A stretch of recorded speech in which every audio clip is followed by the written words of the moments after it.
जो बीजेपी के कार्यालय में तय होता है चुनाव आयोग वही करते हैं, और जो उनको सिखा पढ़ा के भेजा गया होगा वो वही करेंगे। इसलिए हम लोग उनसे खास करके जो विपक्ष के लोग हैं वो उनसे उम्मीद नहीं कर सकते। चूँकि चुनाव आयोग एक पॉकेट की संस्था बन चुकी है, जिस तरह से ईडी, सीबीआई, इनकम टैक्स के द्वारा जो पक्ष में नहीं रहते हैं उसके ऊपर जो है नरेंद्र मोदी जी अपने एजेंसी के माध्यम से प्रताड़ित करने का काम करते हैं। बाकी लोग जो हैं हमारी आलोचना, हमारे आदरणीय नेता की आलोचना करते हैं, और आलोचना करके ही पूर्व में भी कई नेता जो है अर्श से अर्श पर चले गए। तो कुछ लोग जो बाकी बचे हैं वो उस जुगाड़ में लगे हुए हैं कि तेजस्वी यादव बाबू, लालू प्रसाद यादव के बारे में अनाप शनाप जितना बोलेंगे तो हमको अपनी पार्टी में जगह मिलेगी। आप जानती हैं कि सृजन घोटाला कितना बड़ा घोटाला था, लेकिन चूंकि सत्ता में नीतीश कुमार जी उनके साथ थे तो उन पर कोई कार्रवाई नहीं हुई। चारा घोटाला में निष्पक्षता रहती तो जो है एक को बेल और बाबू लालू प्रसाद यादव को जेल नहीं होता। हम आधी भरते हैं तो हो जाते हैं बदनाम, तुम कत्ल भी करते हो तो कुछ नहीं होता है। तो सत्ता का दुरुपयोग तो है ही। जिन लोगों के प्रति जिन जिन लोगों ने जो है बड़े बड़े घोटाले किए हैं, और जो विभाग है जैसे अशोक चौधरी जी हो गए, जैसे कि आपको बताए कि दिलीप जायसवाल जी हो गए, नीतीश मिश्रा जी हो गए, इन सारे लोगों के प्रति जो देखे कि डुप्लीकेट दवाई बनने का कितना बड़ा भंडाफोड़ हुआ जीवेश मिश्रा जी के, तो ये सारे लोगों का जो है सभी जेल के सलाखों में रहना चाहिए। नमस्कार, लाइव बिहार देख रहे हैं आप, आपके साथ मैं स्नेहा गुप्ता।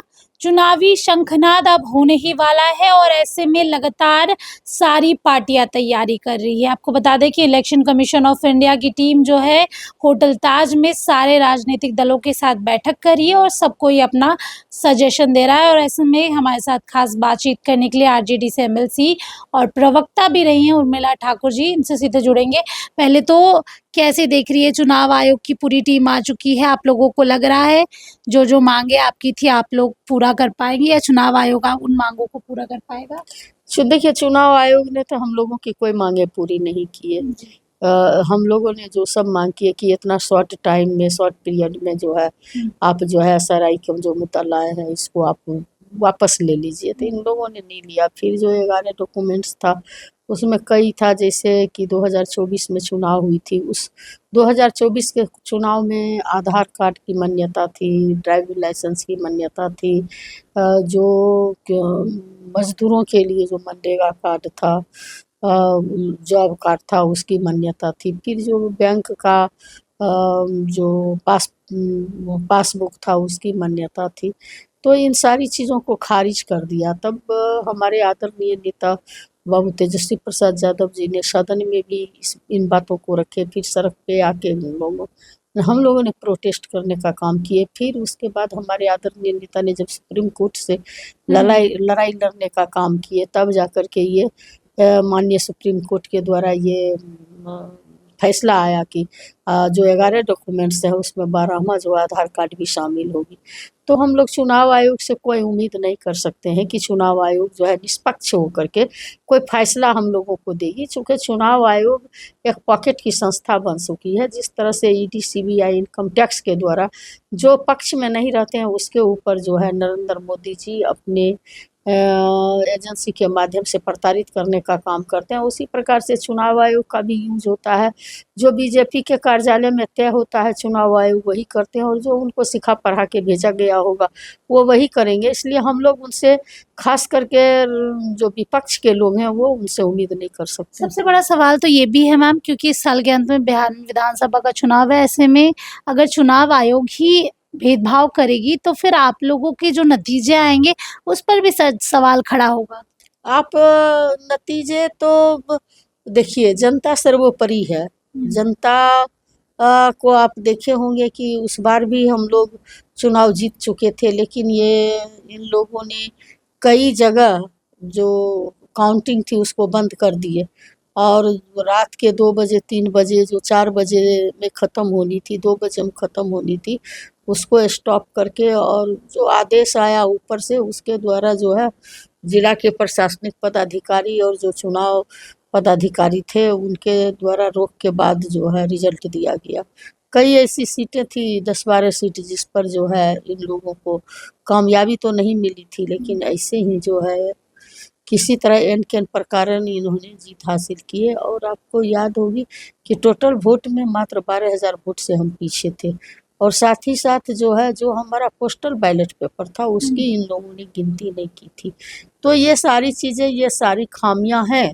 इसके बावजूद भी हम लोग जनता मालिक पर भरोसा करते हैं। जनता मालिक उस समय भी सबसे बड़ी पार्टी के रूप में बाबू तेजस्वी प्रसाद यादव जी को जो है मैंडेट देने का काम किया, और इस बार भी हम जनता की अदालत में हमारे आदरणीय नेता खड़े हैं, जो 17 महीना में उन्होंने काम करके दिखाने का काम किया, और जो उनका आगे का सोच और विजन है कि बिहार को किस तरह से जो पलायन है, कि बिहार में अच्छी कमाई होनी चाहिए, बिहार में जो है पढ़ाई होनी चाहिए, लिखाई होनी चाहिए, सिंचाई होनी चाहिए, और सुनवाई और कार्रवाई वाली सरकार होनी चाहिए। तो इन सारे सवालों पर जनता निश्चित रूप से इस बार जो है बदलाव की मूड में है, और जनता इस बार इन दिनों तेजस्वी जी को मुख्यमंत्री बनाने जा रही है। इन दिनों प्रशांत किशोर भी काफी ज्यादा हावी है, जहां एक तरफ जो सम्राट चौधरी जो बिहार के डिप्टी सीएम है वो आप लोगों पर ही इल्जाम लगाते थे, जंगल राज का, क्रिमिनल का, शिल्पी गौतम हत्याकांड का।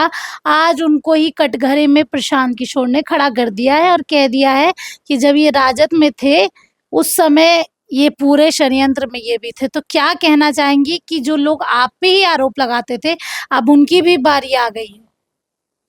देखिए, हमारे आदरणीय नेता को गरीब गुरबा का चूँकि पक्ष लेने का काम किए, गरीब गुरबा के बाबा भीमराव अंबेडकर के दिए हुए संविधान की रक्षा का सवाल हो, आरक्षण की रक्षा का सवाल हो, और राजनीति में हक देने का सवाल हो, इन सारे सवालों पर हमारे आदरणीय नेता, देश है नहीं दुनिया के सबसे बड़े समाजवादी नेता बाबू लालू प्रसाद यादव हमेशा जो है जनता के साथ खड़े नज़र आपको आएंगे, और किसी के आगे उन्होंने घुटना टेकने का काम नहीं किए, झुकने का काम नहीं किए, चाहे उनको कितना भी प्रताड़ित किया गया। तो ये जो लोग जो इल्ज़ाम लगाते थे, आप तो जानते हैं कि बाबू लालू प्रसाद यादव बहुत हरदानी है, जो इनको क्षति भी कर देते हैं, वो भी जब इनके पास आते हैं तो उसको भी वही मान सम्मान ये देने का काम आप करते लोग हैं, अभी गले ये तो लगाते चाहेंगे हैं। ना कि सम्राट चौधरी जवाब दे, जो जवाब आपसे मांगते थे, आप लोग की पार्टी से मांगते थे, अब उनको भी जवाब देना चाहिए। इन सारी चीज़ों को जनता देख रही है, जनता इसका 2025 में जवाब देगी। हम लोग उन लोगों से जवाब नहीं मांगते हैं। हम लोग तो हमारे आदरणीय नेता तो सिर्फ और सिर्फ मुद्दे की बात करते हैं, बिहार के विकास की बात करते हैं, नौजवानों की नौकरी की बात करते हैं, पलायन की बात करते हैं, शिक्षा और रोजगार की बात करते हैं। वो चाहते हैं कि कभी पर्चा लीक नहीं हो। स्टूडेंट बहुत मेहनत से एग्ज़ाम में बैठते हैं, फिर परीक्षा में बैठते के साथ पता चलता है कि पेपर लीक हो गया। इन सारे सवालों पर हमारे आदरणीय नेता शुरू से ही कंसस हैं कि नहीं, बिहार को जब नीति आयोग को रिपोर्ट में सबसे नीचे पायदान पर है तो नंबर 1 बनाने के लिए बाकी लोग जो हैं हमारी आलोचना, हमारे आदरणीय नेता की आलोचना करते हैं, और आलोचना करके ही पूर्व में भी कई नेता जो है अर्श से फर्श पर चले गए, फर्श से अर्श पर चले गए। तो कुछ लोग जो बाकी बचे हैं वो उस जुगाड़ में लगे हुए हैं कि तेजस्वी यादव, बाबू लालू प्रसाद यादव के बारे में अनाप शनाप जितना बोलेंगे तो हमको अपनी पार्टी में जगह मिलेगी, तो इसके लिए दे रहे हैं। लेकिन उससे हम लोग को कोई फर्क नहीं पड़ता है। हमारे आदरणीय नेता किसी के बारे में ना बोल के जनता मालिक के जो है जन सरोकार के सवाल पर हमेशा सड़क से लेके सदन तक संघर्ष करते रहते हैं। आखिरी सवाल आपसे लूंगी, जिस तरीके से प्रशांत किशोर बिहार सरकार के मंत्रियों की पोल पे पोल खोल रहे हैं, अब तो डिप्टी सीएम को भी नहीं छोड़ रहे हैं, कैसे देखती हैं आप? कहीं ना कहीं आप लोगों के लिए एक प्लस पॉइंट भी हो जा रहा है, क्योंकि जो बात आप लोग कहते थे अब वो प्रूफ के साथ वो जनता के बीच रहता है।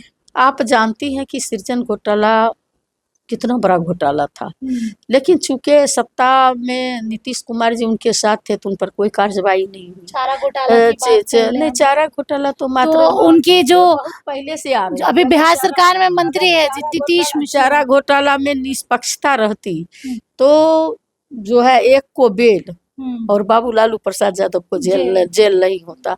और एक चीज़ आप जान लीजिए, सीएजी की रिपोर्ट में जो आई है कि इनके जो वार्षिक रिपोर्ट जाना चाहिए था, और उस रिपोर्ट में ये जो प्रोग्रेस रिपोर्ट जो जमा करते हैं कि अमुक मद में हमने इतना खर्च किया, उसका कहीं लेखा जोखा नहीं मिल रहा है। लगभग आपको जो है 69 करोड़ रुपये का कहीं हिसाब किताब नहीं मिल रहा है। उसके बाद 9,000 करोड़ का अलग से नहीं मिल रहा है, यानी कि टोटल 80,000 करोड़ का CAG की रिपोर्ट कंसर्न हो। तो हम लोग नहीं बोल रहे हैं, हम लोग तो नहीं बना रहे हैं, सत्ता हमारी नहीं है जो हमारे आदरणीय नेता सिखा पढ़ा के बुलवा रहे हैं, तो उसका कहीं कोई रिपोर्ट नहीं मिला। उसके बावजूद भी ये जो अचेता अवस्था वाले मुख्यमंत्री कुर्सी पर बने हुए हैं, तो ये कहीं न कहीं इस बात को साबित करता है कि जो वो हम आधी भरते हैं तो हो जाते हैं बदनाम, तुम कत्ल भी करते हो तो कुछ नहीं होता है। तो सत्ता का दुरुपयोग तो है ही।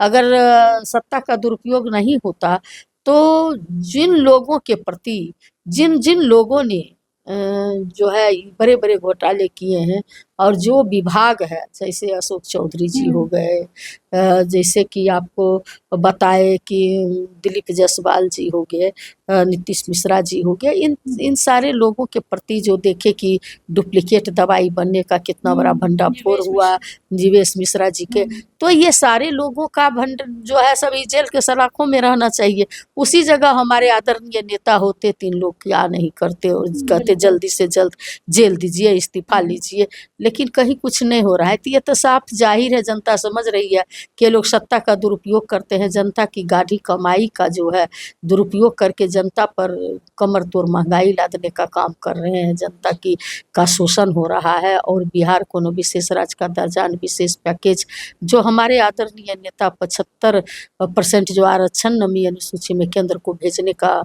काम किए थे, उस पर कोई सूद नहीं लिया गया, बल्कि कोर्ट का रास्ता दिखाया गया। तो इन सारे सवालों को जनता के जेहन में है और 2025 में जनता जो नीति आयोग की रिपोर्ट में बिहार सबसे नीचे पायदान पर है, उसको बढ़ता बिहार, उगता बिहार, जुबा बिहार और विकसित बिहार के लिए तेजस्वी जी को मुख्यमंत्री बनाने जा रही है। चलिए देखिए, सीधे तौर पे जो इल्ज़ाम कल तक राजद पे लगते थे, अब भारतीय जनता पार्टी के बड़े-बड़े नेताओं पे लग रहे हैं। जो सम्राट चौधरी ये कहते थे कि लालू यादव चारा चोर है, लालू यादव जंगल राज की बात करते हैं और लालू यादव पे कई गंभीर आरोप लगाते थे। अब उन्हीं का नाम शिल्पी गौतम हत्याकांड में सामने आ रहा है और वो आरोपी भी बताए जा रहे हैं। ऐसे में वो जवाब तो नहीं दे रहे, लेकिन प्रशांत किशोर इन लोगों की पोल खोल अभियान में लगे हुए हैं और ऐसे कई और पोल खोलने के लिए वो रेडी हैं। अब देखना होगा कि क्या कुछ होता है। आप बने रहिए हमारे साथ, तब तक के लिए बहुत बहुत शुक्रिया।